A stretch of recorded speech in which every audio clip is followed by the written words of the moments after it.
का जो सिपह सालार था उसका नाम बता दे सुधांशु त्रिवेदी जी, मैं मान जाऊंगा कि इतिहास की नॉलेज इनको बहुत बेहतरीन है। ठीक है, जनरल नॉलेज का टेस्ट ले रहे हैं, ये बड़े लोगों को पढ़ा दे, इसलिए बोल रहा हूँ। कहां चक्कर में पढ़ रहे हो आप? सुधांशु भाई ने ये जो पेज नंबर बताए हैं ना, इत्मीनान से बोलिए, बिल्कुल सारे टोटल गलत हैं। let him complete। जय श्री राम दोस्तों, हाल ही में मुस्लिम मौलानाओं का कहना है कि भाई सेकुलरिज्म खतरे में आ गया है। इसके लिए भाई हिंदुओं को भी मस्जिद में इबादत करने के लिए आना चाहिए। शायद मौलाना साहब भूल गए हैं भाई कि 6 दिसंबर 1992 को गए थे एक बार मस्जिद में। समझ रहे हो ना?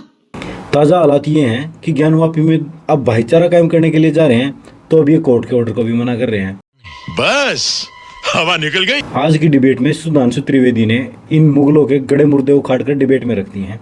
तो चलिए शुरू करते हैं आज की डिबेट। बोला, मुस्लिम पक्ष को बोला, आप एक वैलिड रीजन दीजिए और एक वैलिड कारण बताइए कि हम सर्वे पर क्यों रोक लगाए, यानी सर्वे पे नहीं, हाई कोर्ट के निर्णय पर हम क्यों रोक लगाए, उसका वैलिड रीजन दीजिए। जब ढांचे को कोई तकलीफ नहीं हो रही, बिल्डिंग को कोई तकलीफ नहीं हो रही और मैपिंग के थ्रू इन्वेस्टिगेशन हो रही है, एएसआई का सर्वे हो रहा है जिसमें पता लग जाएगा अगर वहां मंदिर नहीं हुआ होगा तो अवशेष कैसे मिल जाएंगे और अगर मंदिर होगा तो छुप कैसे जाएगा। देश में जब बाबरी मस्जिद और राम मंदिर को लेकर के विवाद हो रहा था तो उस वक्त अटल बिहारी वाजपेयी जी और लाल कृष्ण आडवाणी जी सब लोग यात्रा लेके चल रहे थे, कहते थे एक राम मंदिर का मसला दे दीजिए, उसके बाद कुछ नहीं। और फिर 1991 का प्लेसेस ऑफ वर्शिप एक्ट इसीलिए लेकर के आया गया कि अब इस देश के अंदर हिंदू मुसलमान मस्जिद मंदिर के नाम पर कोई विवाद नहीं होगा। उसको मानने के लिए तैयार नहीं हो रहे हैं। 1990 वर्शिप का जो प्लेसेस ऑफ वर्शिप एक्ट है उसको नहीं मानेंगे। तो कोर्ट ने नहीं माना वो तो? अरे नहीं, कोर्ट, अरे आप कैसे कह सकते हो?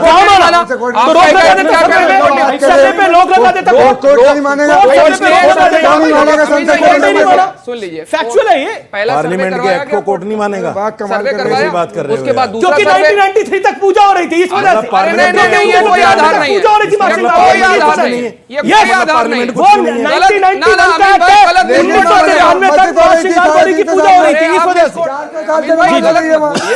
आप फैक्चुअली बात यह है कि 250-300 साल 350 साल के आसपास से वहां पर नमाज हो रही है। अब आप उस जमाने में लेकर के आए जिस सर में मैं बात कर रहा हूं, राजतंत्र होता, तो राजा जो थे अपनी सत्ता के लिए राज करते, धर्म के लिए राज नहीं करते थे। अच्छा। और दूसरी आपको बात बताऊं, अभी बड़ी बात कर रहे थे, एक वक्त मेरे ये नहीं समझ में आता, एक वक्त तो मुगल जो है वो मंदिरों को दान भी दे रहे हैं, मंदिरों को बनवा भी, मैं बता दे रहा हूं अभी आपको, गुवाहाटी आसाम के पास मुगल दान दे रहे थे मंदिरों को। हाँ, मैं कोट कर रहा हूँ, गुवाहाटी के पास जो है कामाख्या मंदिर का जो मंदिर है उसमें दान भी। दोस्तों, इस मदरसा छाप की सुने तो ये कह रहा है कि जो हिंदू राजा थे वो तो भाई अपने स्वार्थ के लिए राज करते थे, लेकिन मुगल थे ना जो, वो हिंदुओं में दान करते थे। भाई साहब कुछ ज्यादा नहीं हो गया ये? मतलब कुछ भी उज्जैन के महाकाल के मंदिर में कामाख्या रहा हूं भाई। और सुन लीजिए, अरे कामाख्या में तो असम में तो राज्य नहीं था मुगलों का भाई। यार बताइए, ठीक है, असम में तो कभी सुधांशु नहीं रहा भाई। ठीक है, बोलने दीजिए सुधांशु, उनको 10 सेकंड दीजिए अपनी बात। सुधांशु जी 10 सेकंड दीजिए, फिर आपको मौका। आपने 30 सेकंड मांगे थे, 1 मिनट से ऊपर हो चुका। चित्रकूट, अब बीच में इंटरप्ट करेंगे। चित्रकूट के अंदर एक मंदिर है, मंदाकिनी नदी के किनारे, गोपीपुरा मंदिर के अंदर भी दान दे रखे हैं और औरंगजेब के जमाने में दे रखे हैं। औरंगजेब का जो सिपह सालार था उसका नाम बता दे सुधांशु त्रिवेदी जी, मैं मान जाऊंगा कि इतिहास की नॉलेज इनको बहुत बेहतरीन है।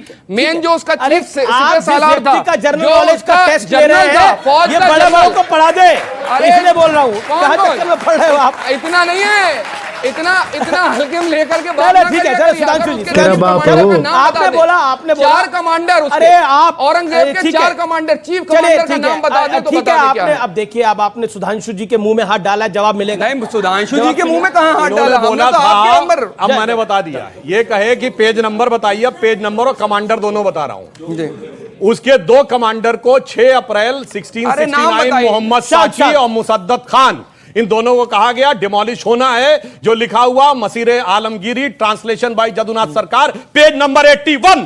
अब सुनो आगे, मई 1669, आगे सुनो, मई 1669 उन्होंने कहा कि फौज भेज दी गई, पेज नंबर 84। अब आइए, 2 सितंबर 1669 उसने आके कहा हुक्म की तामीर हो गई, मंदिर ढहा दिया गया, पेज नंबर 88। और सुनो, 1670 में कहा गया कि उन मूर्तियों को लाकर मस्जिद की सीढ़ियों पर लगा दिया जाए, पेज नंबर 95-96। आगे से ऐसे हवा में देखिए, गंभीर बात किया करिए, हवा में मत बोला करिए। मैंने कोड़ा मसीरे आलमगिरी ट्रांसलेटेड बाय जदुनाथ सरकार विद पेज नंबर। अब झूठ झूठ झूठ कुछ भी बोलने लगते चीफ हैं। कमांडर हद का होती नाम नहीं है। बताया। हद होती है। अच्छा वो जो अरे, मैसेज आया उन्होंने उसमें पूरी चीफ किताब कमांडर का बता नाम दी, बता दिया। उन्होंने पूरी किताब उसके बता दी। चीफ आज घर कमांडर जाके का पढ़िएगा, आज घर चीफ जाके कम- पढ़िएगा। अरे सुन लीजिए, ओके, औरंगजेब के रशीदी चीफ साहब की बारी कमांडर का नाम था अनफेयर कर रहे हैं, जसवंत सिंह। अनफेयर है ये, जाकर के अनफेयर देख लीजिए। नहीं मानेंगे, मानेंगे नहीं ना। एक उसके सेकंड, चीफ जा, जा, कमांडर जैसे का भी नाम भाई। था, उसके अरे, चीफ कमांडर का नाम था जो आप- पूरी फौज का निर्णय लेता था। चीफ कमांडर का नाम था जसवंत अरे, सिंह। आप तो मिर्जा और राजा गजब के बात भाई। है। गजब बात आप है। तो मिर्जा वो राजा मानेंगे के नहीं, सिंह थे। वो मानेंगे नहीं। अरे एक सेकंड, जो शिवाजी को भी बुला के लाए थे। एक क्या बात कर रहे हैं? जिस अरे, हिसाब ठीक से है, इतिहास मैं इंडिया निवेदन- मैच करता अरे, है, वहां ये तो मीठा तरीका मीठा ठीक कब नहीं कब वो कड़वा है, ये कड़वा बिल्कुल थूक थूक। तरीका दोस्तों सुधांशु त्रिवेदी ने तो मुगलों की सारी कुंडली बता दी, लेकिन ये जाहिल अगर अपनी 4 पीढ़ियों के भी नाम बता देना, इसको मान जाए। क्या बढ़िया था गुरु। ये बिल्कुल तरीका ठीक नहीं है। अब रशीदी साहब की बारी है, सुधांशु भाई ने ये जो पेज नंबर बताए हैं ना, इत्मीनान से बोलिए। बिल्कुल सारे टोटल गलत हैं। अनफेयर है ये, लेट हिम कंप्लीट।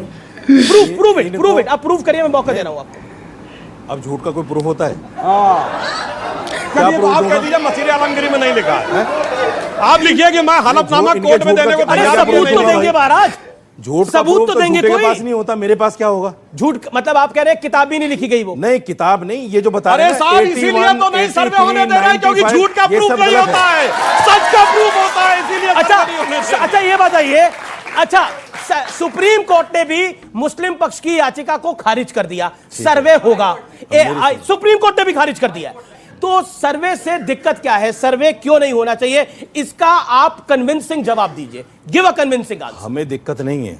जी, फिर क्या दिक्कत दिक्कत सिर्फ है? इनको फिर है। कोर्ट क्यों गए? दिक्कत सिर्फ इनको है। क्या दिक्कत है? क्या दिक्कत है? बाबरी मस्जिद का मामला कोर्ट में था, इन्होंने 92 में तोड़ दी, और इनके चीफ मिनिस्टर थे, उन्होंने बाकायदा उसके लिए हलफनामा दिया कि मैं इसकी हिफाजत करूंगा, और उसको उनको जेल भी हुई 1 दिन की उस पर। चीफ मिनिस्टर होते हुए हलफनामा देकर मस्जिद को तोड़वा दिया।